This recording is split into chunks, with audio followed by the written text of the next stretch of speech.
ജോലി തടസ്സവുമായി ബന്ധപ്പെട്ട് മുമ്പ് ഒരു വീഡിയോ ചെയ്തിട്ടുണ്ടായിരുന്നു. ജോലിയുള്ള ആളുകളുടെ ജോലി നഷ്ടപ്പെടാതിരിക്കാനും ഈ ജോലിയുമായി ബന്ധപ്പെട്ട് അവർക്ക് ഒരുപാട് സാലറി പെൻഡിങ്ങിൽ കിടക്കുന്നവരത് തിരിച്ചു കിട്ടാനും ആ നല്ല ജോലി നഷ്ടപ്പെടാതെ അത് മുന്നോട്ട് കൊണ്ടുപോകാനൊക്കെ വേണ്ടിയിട്ടുള്ള നല്ലൊരു അമലാണ് അതിൽ പറഞ്ഞിട്ടുണ്ടായിരുന്നത്. ഒരുപാട് ആളുകൾ അത് ചെയ്തു. നല്ല റിസൾട്ട് ഒരുപാട് ആളുകൾക്ക് ലഭിച്ചത് അവർ കമന്റ് വഴി എഴുതി അറിയിക്കുകയും നമ്മോട് വാട്സപ്പിൽ എഴുതി അറിയിക്കുകയൊക്കെ ചെയ്തവരുണ്ട്. അല്ലാഹു സുബ്ഹാനഹു വ തആല ധാരാളം കാലം ആ നിഅമത്ത് അനുഗ്രഹം അല്ലാഹു നിലനിർത്തി കൊടുക്കട്ടെ. അപ്പോൾ ആ വിഷയം വളരെ കൃത്യമായിട്ട് എങ്ങനെയാണ് അത് ചെയ്യേണ്ടത് എന്ന രൂപം, അത് ഒരു നല്ല ഫലമുള്ള ഒരു അമലായതുകൊണ്ട് തന്നെ അത് ആദ്യം അപ്ലോഡ് ചെയ്ത വീഡിയോ ആയതുകൊണ്ട് കുറച്ച് ആളുകൾ അത് കണ്ടിട്ടില്ല. ഏകദേശം 2 ലക്ഷത്തോളം ആളുകൾ കണ്ടിട്ടുണ്ടെങ്കിൽ പല ആളുകളും അത് കാണാതെ വരുന്നവരാണ്. എന്താ ചെയ്യേണ്ടതെന്നൊക്കെ വീണ്ടും വീണ്ടും ചോദിക്കുന്നുണ്ട്. അപ്പം ഇൻഷാ അല്ലാഹ് അതിനെക്കുറിച്ചുള്ളൊരു ക്ലാരിറ്റിയാണ് ഈ വീഡിയോയിലുള്ളത്. ഈ വീഡിയോയിൽ പറയുന്നത് നിലവിൽ ജോലി ചെയ്യാൻ താല്പര്യമില്ലാതിരിക്കുന്ന ആളെ കുറിച്ചല്ല. അങ്ങനെ കുറേ കേസുകൾ നമ്മളുടെ അടുക്കൽ എത്തിയിട്ടുണ്ട്. അവർക്ക് നല്ല ജോലിയുണ്ട്, പക്ഷേ ആ ജോലിക്ക് പോകാനൊരു താല്പര്യം കിട്ടുന്നില്ല. ആദ്യമൊക്കെ താല്പര്യം ഉണ്ടായിരുന്നു, പിന്നെ താല്പര്യം ഇല്ലാണ്ടാവുക. അതേപോലെ തന്നെ അങ്ങനെയുള്ള ചില വിഷയങ്ങളുണ്ട്. അത്തരം ആളുകൾക്കുള്ളതല്ല ഈ വീഡിയോ എന്ന് പറയുന്നത്. അത് അവരുമായി ബന്ധപ്പെട്ട് അവർക്കുള്ള ചില ബാഹ്യമായ ചില വിഷയങ്ങളുണ്ടാവും, ചില ആന്തരികമായ ചില വിഷയങ്ങളുണ്ടാവും. അവരിൽ വന്നിട്ടുള്ള ചില കണ്ണീറുമായി ബന്ധപ്പെട്ടോ സിഹറുമായി ബന്ധപ്പെട്ടൊക്കെ വിഷയങ്ങളായിരിക്കും. അപ്പോൾ അതൊക്കെ നേരത്തെ നേരിട്ട് വന്ന് കണ്ട് അതിൻ്റെ കാര്യങ്ങളൊക്കെ മനസ്സിലാക്കി അത് വാത്തിലാക്കിയിട്ടാണ് അവർ ആ വിഷയത്തിലേക്ക് ഇറങ്ങേണ്ടത്. ഈ വീഡിയോയിൽ പറയുന്നത് നിലവിൽ ജോലിയുണ്ട്, പക്ഷെ ആ ജോലിയുമായി ബന്ധപ്പെട്ട് ഒരുപാട് നൂലാമാലകളുണ്ട്. അറബി അതിൻ്റെ സാലറി കൊടുക്കുന്നില്ല. ഒരു 5-7 മാസമായിട്ട് സാലറി കിട്ടാതെ പെൻഡിങ്ങിൽ നിൽക്കുന്നു. അവർ തന്നെ ആ ജോലിയിൽ ഡ്യൂട്ടി ടൈമിൽ തന്നെ അവർക്ക് ചെയ്യാനൊരു ഇൻട്രസ്റ്റ് ഇല്ലാതെ വരുന്നു. അതേപോലെ തന്നെ എപ്പോഴും ഒരു മൂഡ് ഓഫ് ഫീൽ ചെയ്യുന്നു. ഇങ്ങനെയുള്ള ചില വിഷയങ്ങൾ. അതേപോലെ തന്നെ ഈ മേലുദ്യോഗസ്ഥന്റെ ഭാഗത്ത് നിന്ന് നമ്മുടെ മേലിലുള്ള ആളുടെ അടുക്കൽ നിന്ന് മുകളിലുള്ള ആളുകളുടെ അടുക്കൽ നിന്നുണ്ടാവുന്ന ചില ശല്യങ്ങൾ, അതേപോലെ തന്നെ കൂടെ ജോലി ചെയ്യുന്ന ചില നമ്മുടെ കൂടെ ജോലി ചെയ്യുന്ന ചില ആൾക്കാരുണ്ടല്ലോ, നമ്മളൊപ്പം തന്നെ ജോലി ചെയ്യുന്നവര്, അവരുടെ ഭാഗത്ത് നിന്നുള്ള ചില പ്രയാസങ്ങൾ, ഇത്തരം പ്രയാസങ്ങളൊക്കെ നീങ്ങിപ്പോവാൻ വേണ്ടിയിട്ടാണ് ഈ വിഷയം പറയുന്നത്. അപ്പൊ ജോലി ഇല്ലാത്തവർക്ക് അല്ല, ജോലി ശരിയാവാതെ ഇങ്ങനെ വിസിറ്റിംഗ് വിസയിലൊക്കെ പോയിട്ട് ഇങ്ങനെ പ്രയാസപ്പെടുന്ന ആളുകളുണ്ടല്ലോ, ജോലി ഇല്ലാതെ ഇങ്ങനെ പ്രയാസപ്പെടുന്ന ആളുകളുണ്ടല്ലോ, വിസിറ്റിംഗ് വിസയിലൊക്കെ പോയിട്ട് CV ഒക്കെ ഒരുപാട് കൊടുത്തിട്ടുണ്ടാവും. അങ്ങനെ CV ഒക്കെ കൊടുത്തിട്ടും അവർക്ക് അതിനൊരു അനൗൺസ്മെന്റിന്റെ സൗണ്ട് ഉണ്ട്, കേൾക്കും.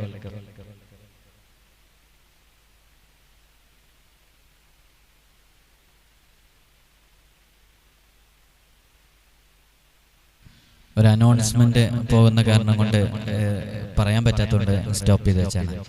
അപ്പോൾ ഈ വീഡിയോയിൽ കൃത്യമായി പറയുന്നത്, ഈ നമ്മൾ ഒരുപാട് സ്ഥലങ്ങളിൽ ഒരുപാട് സ്ഥാപനങ്ങളിൽ നമ്മുടെ CV ഒക്കെ കൊടുത്തു, ഒരുപാട് വിസിറ്റിംഗ് വിസയിൽ ഇങ്ങനെ അത് പുതുക്കിക്കൊണ്ടേയിരിക്കുന്നു, തീരെ അവർക്ക് ജോലി ശരിയാവുന്നില്ല. അങ്ങനത്തെ ആളുകൾക്കാണ് ഇത് ഏറ്റവും കൂടുതൽ ഇത് കൂടുതൽ ഫലം ചെയ്യുന്നത്. നമുക്ക് കോണ്ടാക്ട് ചെയ്തവരിലും അങ്ങനത്തെ ആളുകളാണ് കൂടുതൽ കാണുന്നത്. അതേപോലെ തന്നെ ഈ ഞാൻ നേരത്തെ പറഞ്ഞ പോലെ മേലുദ്യോഗസ്ഥരുടെ ഭാഗത്ത് നിന്ന് വരുന്ന ചില പ്രയാസങ്ങൾ, ചില ബുദ്ധിമുട്ടുകൾ, അങ്ങനത്തെ വിഷയങ്ങളൊക്കെ മാറിക്കിട്ടാൻ. അപ്പൊ ഇതിലൊക്കെ പ്രധാനമായിട്ട് മനസ്സിലാക്കേണ്ടത്, അതേപോലെ തന്നെ ജോലിയുണ്ട്, ഡെയിലി ജോലിക്ക് പോകാനുള്ള അവസരങ്ങളും സാഹചര്യങ്ങളും ഉണ്ട്, നല്ല സാലറിഡ് ആയിട്ടുള്ള ജോലിയാണ്, പക്ഷേ പോകാൻ ഒരു താല്പര്യം വരുന്നില്ല. അതേപോലെ തന്നെ ഉദ്ദേശിച്ച സാലറി, ജോലിയിൽ തന്നെ ഉദ്ദേശിച്ച സാലറി നമുക്ക് കിട്ടുന്നില്ല. ഇങ്ങനെയൊക്കെയുള്ള വിഷയങ്ങളുള്ള ആളുകൾ ഇതിൽ വളരെ പ്രധാനമായിട്ട് നമ്മൾ മനസ്സിലാക്കേണ്ടതെന്ന് വെച്ചാൽ, ഈ വിഷയങ്ങളൊക്കെ സിഹർ സംഭവിച്ചാലും അതേപോലെ തന്നെ കണ്ണീര് സംഭവിച്ചാലും ചില ഐനുകൾ, ചില സാഹിര്യങ്ങളുടെ സിഹറുകൾ, ചില ഹസദ് മുഖേനൊക്കെ ഇത്തരം വിഷയങ്ങൾ സംഭവിക്കും. അപ്പോൾ ഞാൻ ഈ അമല് പറയുന്നതിൻ്റെ മുമ്പ്, ഇത് നിങ്ങൾ ചെയ്യുന്നതിന് മുമ്പ് ആ സിഹറുകൾ, ആ സിഹർ, ഐന്, ഇതൊക്കെ കണ്ണേറൊക്കെ നിങ്ങൾ ബാത്തിലാക്കിയിട്ടാണ് ഇത് ചെയ്യേണ്ടത്. എന്നാൽ ഇത് ഫലം കിട്ടുള്ളൂ. അപ്പോൾ അത്തരം കാര്യങ്ങൾ നിങ്ങൾക്ക് അങ്ങനെ എന്തെങ്കിലും ഫീൽ ചെയ്യുന്നുണ്ടെങ്കിൽ നിങ്ങൾ ആദ്യം അത് അറിയിക്കുക. അറിയിക്കണം. അത് അറിയിച്ചു കഴിഞ്ഞിട്ട് അതിന് ഇൻഷാ അല്ലാഹ് നമ്മളതിനൊരു പരിഹാരം പറഞ്ഞുതരും. ആ കണ്ണീറുമായി ബന്ധപ്പെട്ട വിഷയം ഒഴിവാക്കാനും ആ സിഹറുമായി ബന്ധപ്പെട്ട വിഷയം ഒഴിവാക്കാനൊക്കെ നമ്മളൊരു കാര്യം പറഞ്ഞുതരും. അത് ചെയ്തതിന് ശേഷം നിങ്ങൾ ഈ അമല് ചെയ്യുക. അപ്പോൾ അതിന് കൂടുതൽ ഫലം ഉണ്ടാകും. ഈ ജോബ് ഇന്റർവ്യൂകൾക്കൊക്കെ കൊടുത്ത് ഒരു കാര്യവും ഇല്ലാണ്ട് നമുക്ക് അതിന് അവസരം കിട്ടാതിരിക്കുന്ന ഒരുപാട് അവസ്ഥകൾ പലർക്കും ഉണ്ടാവാറുണ്ട്. ഒന്നും രണ്ടും വർഷമായിട്ട് വിസിറ്റിങ്ങിൽ തന്നെ നിൽക്കുന്നു, താൽക്കാലികമായിട്ട് എന്തെങ്കിലുമൊക്കെ ജോലി ചെയ്യാണ്, CV പല സ്ഥലത്തും കൊടുത്തിട്ടുണ്ടാകും, എന്നാലും ഒരു നല്ല റാഹത്തുള്ള ജോലി ലഭിക്കുന്നില്ല. അത്തരം ഒരു സിറ്റുവേഷന് വരികയാണെന്നുണ്ടെങ്കിൽ അപ്പോൾ അവിടെ ശ്രദ്ധിക്കണം. ഇത്തരം കണ്ണേറ് സിഹറൊക്കെ അവിടെ ഉണ്ടോയെന്നുള്ളത് നോക്കണം. അപ്പോൾ അത്തരം കാര്യങ്ങളൊക്കെ മാറ്റിയിട്ട് ഈ വിഷയത്തിലേക്ക്, ഈ അമലിലേക്ക് ഇറങ്ങാം. നല്ല ഫലം ലഭിക്കും എന്നുള്ളത് ഉറപ്പാണ്. ഒരുപാട് ആളുകൾ ഇത് ചെയ്തിട്ടുണ്ട്.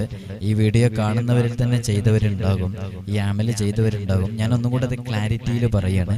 ഇത് ചെയ്യേണ്ട സമയം ഇത് ഇശാ മഗ്രിബിന്റെ ഇടയിലോ, അതായത് മഗ്രിബ് നിസ്കാരം കഴിഞ്ഞിട്ടോ സുബ്ഹ് നിസ്കാരം കഴിഞ്ഞിട്ടോ ആണ് ചെയ്യേണ്ടത്. ഇനി അപ്പോൾ ചെയ്യാൻ കഴിയുന്നില്ല എന്നുണ്ടെങ്കിൽ അവൻ ജോലിയിലേക്ക് പോകുന്ന സമയത്ത്, അവൻ ഇന്റർവ്യൂ അറ്റൻഡ് ചെയ്യാൻ പോകുന്ന സമയത്ത്, ഇന്റർവ്യൂവിന്റെ CV കൊടുക്കാൻ പോകുന്ന സമയത്ത്, ഇത്തരം സമയങ്ങളിലാണ് ഇത് ചെയ്യേണ്ടത്. അപ്പോൾ ചെയ്യേണ്ട സമയത്തിനെ കുറിച്ചൊരു ധാരണ നിങ്ങൾക്ക് ലഭിച്ചിട്ടുണ്ടാവുമെന്ന് മനസ്സിലാകുന്നു. നിലവിൽ ജോലിയുള്ള നല്ല സാലറീഡ് ആയിട്ടുള്ള നല്ല ശമ്പളം വാങ്ങിക്കുന്ന ആളാണെങ്കിൽ അവർ ഡെയിലി ജോലിക്ക് പോകുന്ന സമയത്ത് ചൊല്ലുകയാണെങ്കിൽ നല്ല ഫലം ഉണ്ടാകും. ഉറപ്പ് പറയണം, നല്ല ഫലം ഉണ്ടാകും. അതേപോലെ തന്നെ ആ ജോലി നമുക്ക് ഇഷ്ടമുള്ള ജോലിയാണ്, അതൊരിക്കലും നമ്മൾ നീങ്ങിപ്പോകരുത്, അതൊരിക്കലും നഷ്ടപ്പെട്ടു പോകരുത്. അങ്ങനെ ആഗ്രഹിക്കുന്നവർക്ക് ഈ അമല് ചെയ്യാം. അതേപോലെ തന്നെ നമ്മുടെ ജോലിയിൽ ഉണ്ടാകുന്ന ചില തടസ്സങ്ങളുണ്ട്. നമ്മുടെ പാർട്ട്ണർമാരെ, നമ്മുടെ കൂടെ ജോലി ചെയ്യുന്ന സഹപ്രവർത്തകരുടെ ഭാഗത്ത് നിന്ന്, മേലുദ്യോഗസ്ഥരുടെ ഭാഗത്ത് നിന്ന്, അവിടെ വർക്ക് ചെയ്യുന്ന വേറെ സ്റ്റാഫുകളുടെ ഭാഗത്ത് നിന്ന് ഇങ്ങനെ ഉണ്ടാകുന്ന ഈ പ്രയാസങ്ങൾക്കൊക്കെ ഈ അമല് നല്ല പവർഫുള്ളാണ്. കാരണം ഞാൻ ഈ വീഡിയോ ഇട്ടതിന് ശേഷം ഒരുപാട് ആളുകൾ ഇത് ചെയ്തിട്ട് അവരതിന്റെ റിസൾട്ട് പറഞ്ഞതിന്റെ അടിസ്ഥാനത്തിലാണ് വീണ്ടും ഈ വിഷയത്തിനെ കുറിച്ച് കൂടുതൽ ഉറപ്പോടുകൂടി അതിനെ പറയാൻ സാധിക്കുന്നത്. അള്ളാഹു നമ്മുടെ പ്രയാസങ്ങളൊക്കെ തീർത്തേരട്ടെ. അപ്പൊ ഇത് ഈ പറഞ്ഞ സമയങ്ങളിലാണ് ചെയ്യേണ്ടത്. ഇനി എന്താണ് ചെയ്യേണ്ടത്?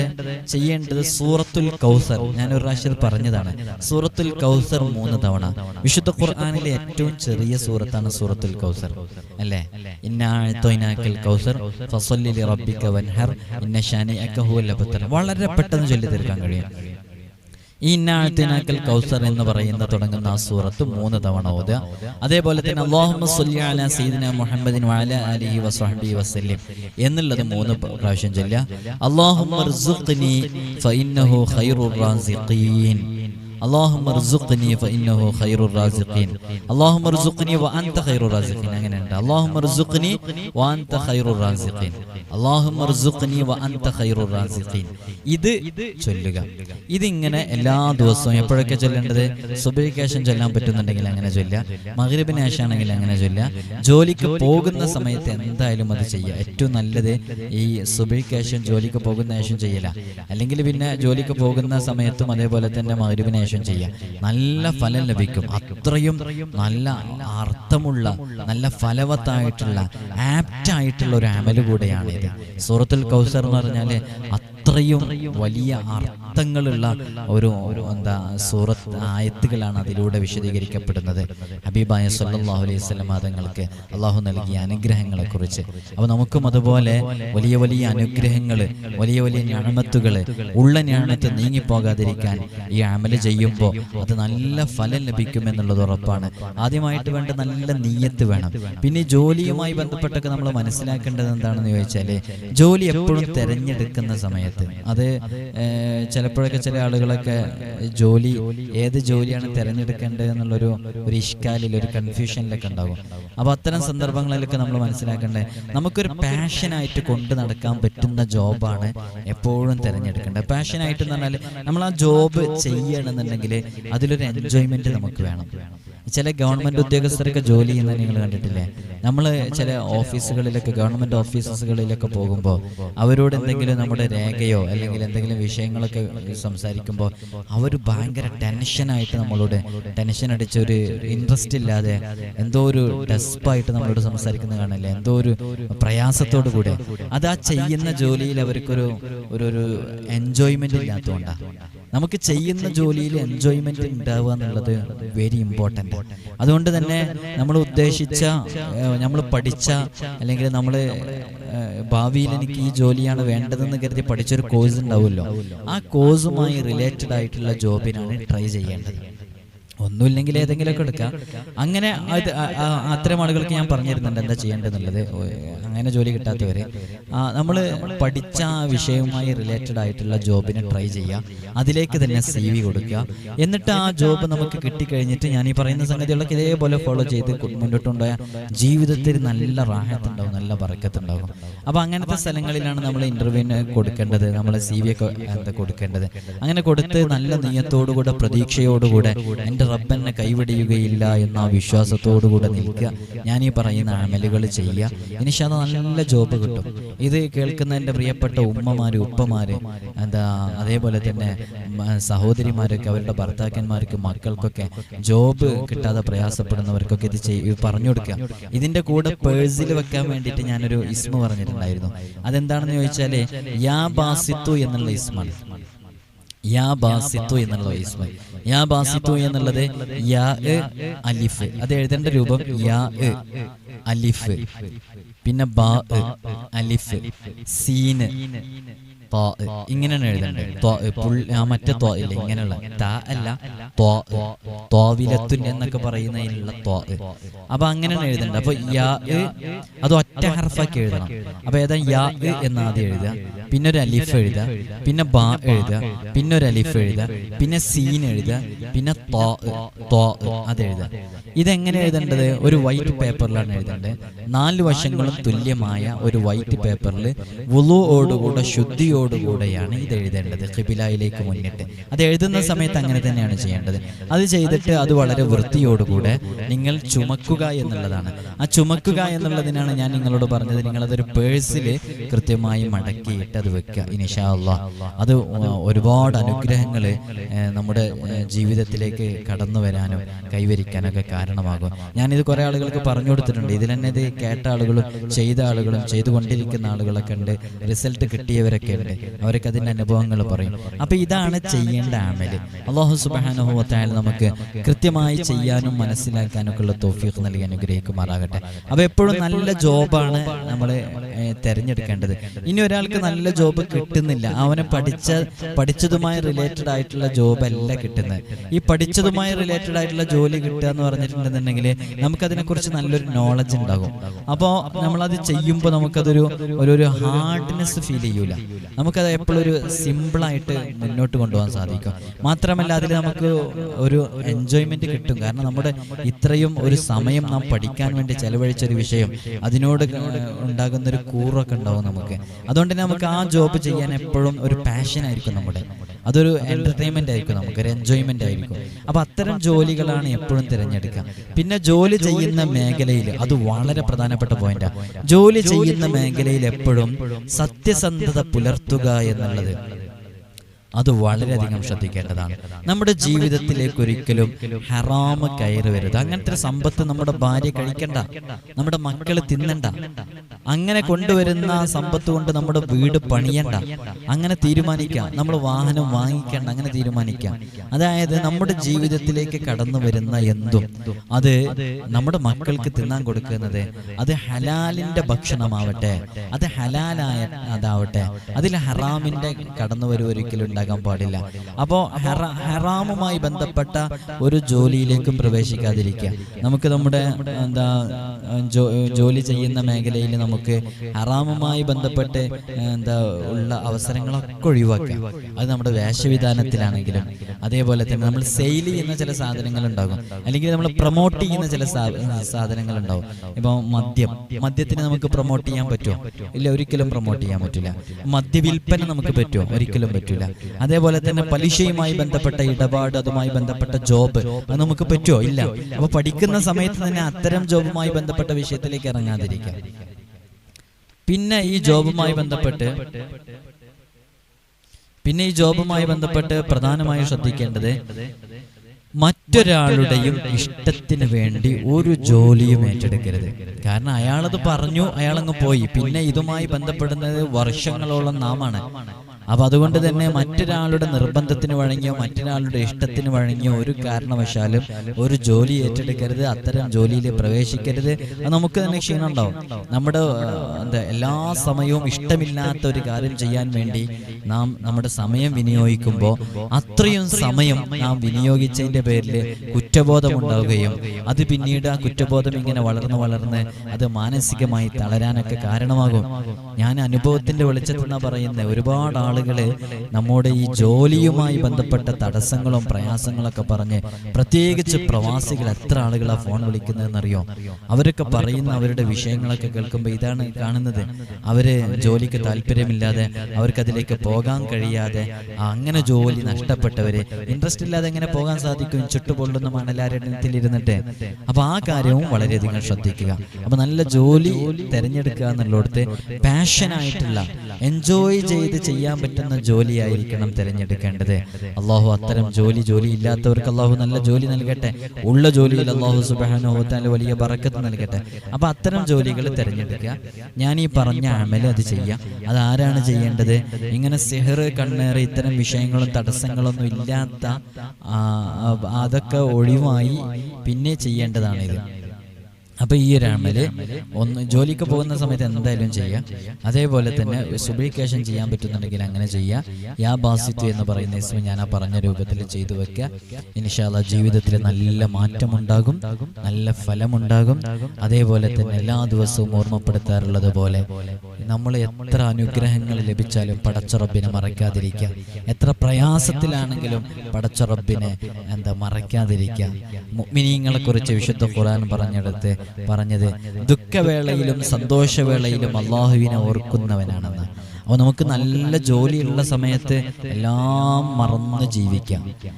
പ്രയാസപ്പെടുന്ന സമയത്ത്, ബുദ്ധിമുട്ടുള്ള സമയത്ത്, വല്ലാതെ ഞെരിഞ്ഞ് ജീവിക്കുന്ന സമയത്ത്, നരകിച്ച് ജീവിക്കുന്ന സമയത്ത്, തീരെ നമ്മുടെ കയ്യിൽ പൈസ ഇല്ലാത്ത സമയത്ത് പള്ളിയിൽ പോവാൻ നിസ്കരിക്കുക, റബ്ബിനോട് ചോദിക്കുക. ഇങ്ങനെയുള്ള ഈ അവസ്ഥ മാറ്റി വെച്ചിട്ട് ഉള്ളപ്പോഴും ഇല്ലാത്തപ്പോഴും സൃഷ്ടിച്ച് പരിപാലിക്കുന്ന പടച്ച റബ്ബിനോട് കാര്യങ്ങൾ പറഞ്ഞ് അവനോടുള്ള ബാധ്യതകൾ പൂർണ്ണമായും നിറവേറ്റുക. അതിന്റെ ഭാഗമായി 5 വഖത്ത് നിസ്കാരം ഒരിക്കലും ഒഴിവാക്കാതിരിക്കുക. ദിവസത്തിൽ ചുരുങ്ങിയത് 100 സ്വലാത്തെങ്കിലും ഹബീബായ തങ്ങളുടെ മേലിൽ സ്വലാത്ത് ചൊല്ലുക. നമ്മുടെ മക്കളെയും അതിന്റെ കൂട്ടത്തിലെ ഈ സഹോദരന്മാരൊക്കെ ശ്രദ്ധിക്കേണ്ടത്, നിങ്ങൾ സ്വന്തം നല്ലതുപോലെ ജീവിച്ചാൽ പോരാ. വളർന്നു വരുന്ന നിങ്ങളുടെ മകള്, വളർന്നു വരുന്ന നിങ്ങളുടെ മകന്, നിങ്ങളുടെ മക്കള് അവർ ഇസ്ലാമിക ചുറ്റുപാടിലാണോ ജീവിക്കുന്നത് എന്ന് ഓരോ ദിവസവും നാട്ടിലേക്ക് ഫോൺ വിളിക്കുമ്പോഴും, അല്ലെങ്കിൽ നാട്ടിലുള്ളവരാണെങ്കിൽ വീട്ടിൽ പോകുമ്പോഴും, അവർ സ്കൂളിൽ നിന്ന് വളരുന്ന സാഹചര്യങ്ങൾ, അവരുടെ ബന്ധങ്ങൾ, അവരുടെ റിലേഷൻഷിപ്പ്, ഇങ്ങനെ തുടങ്ങിയ അവിഹിതമായ ബന്ധങ്ങൾ, ഹറാമിന്റെ ബന്ധങ്ങൾ, അവരുടെ സോഷ്യൽ മീഡിയ ഉപയോഗം, ഇത്തരം വിഷയങ്ങളിലൊക്കെ ഇവർ ദീനിൽ നിന്ന് വ്യതിചലിച്ചു പോകുന്നുണ്ടോ എന്നുള്ളത് ഓരോ നിമിഷവും നോക്കലും അതിനെക്കുറിച്ചുള്ള മര്യാദകൾ പഠിപ്പിച്ചു കൊടുക്കലൊക്കെ അത് ഒരാളുടെ ബാധ്യതയാണ്, മാതാപിതാക്കളുടെ ബാധ്യതയാണ്. അതിനെക്കുറിച്ചൊക്കെ റബ്ബ് സുബ്ഹാനഹു വ തആല നാളെ ചോദിക്കും. വിശുദ്ധ ഖുർആൻ പറഞ്ഞതാണല്ലോ, ഖൂ അൻഫുസകും വ അഹ്ലീകും നാറ. നിങ്ങൾ നിങ്ങളുടെ സ്വശരീരത്തെ മാത്രം നരകത്തിനെ തൊട്ട് കാവൽ ചോദിച്ചാൽ പോരാ, സംരക്ഷിച്ചാൽ പോരാ. അൻഫുസകും വ അഹ്ലീകും നാറ. നിങ്ങൾ നിങ്ങളുടെ ഉത്തരവാദിത്വത്തിൽ വളരുന്ന നിങ്ങളുടെ മക്കള്, ഭാര്യ, ഇങ്ങനെ തുടങ്ങിയ അവരുടെയും കാര്യങ്ങളിൽ ശ്രദ്ധിക്കണം. ഹജ്ജിന് എല്ലാ വർഷവും പോയത് കൊണ്ട് കാര്യമില്ല. ഞാൻ എല്ലാ നിസ്കാരത്തിനും, ഞാനൊരു ഹാജിയാരാണ്, എല്ലാ നിസ്കാരത്തിനും ഞാൻ എൻ്റെ നാട്ടിലുള്ള പള്ളിയിൽ ഒരുമിച്ച് കൂടാറുണ്ടെന്ന് പറഞ്ഞ് രക്ഷപ്പെടാൻ സാധിക്കൂല. അങ്ങനെ ഒരുമിച്ച് കൂടുന്നുണ്ടെങ്കിൽ പോലും നിങ്ങളുടെ മകൾ നാട്ടിലെ വളരുന്ന സാഹചര്യങ്ങൾ എങ്ങനെയാണെന്ന് മനസ്സിലാക്കണം. അവൻ അന്യന്റെ കയ്യും പിടിച്ച് നടന്നു പോകുന്ന ചുറ്റുപാടാണോ ഉള്ളത്? നിങ്ങൾ പള്ളിയിൽ പോയി നിസ്കരിച്ചതുകൊണ്ട് കാര്യമില്ല. ഉമ്മയോട് പറയുന്നത്, ഉമ്മ നിങ്ങൾ എല്ലാ ദിവസവും മഗ്രിബ് നിസ്കാരത്തിന് ശേഷം സൂറത്ത് യാസീനും സൂറത്തുൽ മുൽക്കും സൂറത്തു സജദയും സൂറത്തുൽ വാഖിയയും പാരായണം ചെയ്യാതെ കിടന്നുറങ്ങാറില്ല. നല്ലത് തന്നെയാണ്. പക്ഷേ ഇതുകൊണ്ടൊക്കെ ഉപകാരം ലഭിക്കണമെങ്കിൽ നിങ്ങളുടെ മകള് നാളെ സ്കൂളിലേക്ക് പോകുമ്പോൾ അവളുടെ തലമുടി പുറത്തേക്ക് കാണുന്ന രൂപത്തിലാണ് അവൾ സ്കൂളിലേക്ക് പോകുന്നതെങ്കിൽ നിങ്ങൾ ചെയ്യുന്നത് കൊണ്ട് എന്ത് നേട്ടമാണുള്ളത്? വിശുദ്ധ ഖുർആൻ പറയുന്നത്, നിങ്ങൾ നിങ്ങളുടെ സംരക്ഷണത്തിൽ വളരുന്നവരെയും നിങ്ങൾ നരകത്തിനെ തൊട്ട് കാക്കണമെന്നാണ്. സ്വന്തം കാര്യം സിന്ദാബാദി എന്ന നിലപാട് ഇവിടെയില്ല. അതുകൊണ്ട് എല്ലാവരെയും ദീനിലെ അടിയുറച്ച് അന്യമത വിശ്വാസങ്ങളിലും അന്യന്റെ കയ്യും പിടിച്ച് ഇറങ്ങിപ്പോകുന്ന ഹറാമിന്റെ ബന്ധങ്ങൾ സ്ഥാപിക്കുന്ന മക്കളാകുന്ന ആ സാഹചര്യങ്ങളൊക്കെ ഒഴിവാക്കണമെന്ന് ഓർമ്മപ്പെടുത്തുകയാണ്. അള്ളാഹു നമ്മെ അവൻ ഇഷ്ടപ്പെടുന്ന, പൊരുത്തപ്പെടുന്ന രൂപത്തിൽ ജീവിക്കാനുള്ള തൗഫീഖ് തൗഫീഖ് നൽകി അനുഗ്രഹിക്കുമാറാകട്ടെ. ഇൻഷാ അല്ലാഹ് ഈ അമലുകളൊക്കെ ചെയ്യുക. എന്തെങ്കിലും പറയാൻ വിട്ടുപോയിട്ടുണ്ടോ എന്നുള്ളത് അറിയൂല. ഇൻഷാ അല്ലാഹ് ഉണ്ടെങ്കിൽ കമന്റിൽ നിങ്ങൾ ചോദിക്കുക. അതേപോലെ തന്നെ ഇനി നേരിട്ട് കാണാനുള്ളത് ജനുവരി 23-നാണ് എന്ന് ഓർമ്മപ്പെടുത്തുകയാണ്. അന്നത്തേക്കുള്ള ബുക്കിംഗ് ഇപ്പോൾ തന്നെ ചെയ്തു വെക്കുക. അള്ളാഹു സന്തോഷം നൽകട്ടെ. അസ്സലാമു അലൈക്കും വറഹ്മത്തുള്ളാഹി വബറകാതുഹു.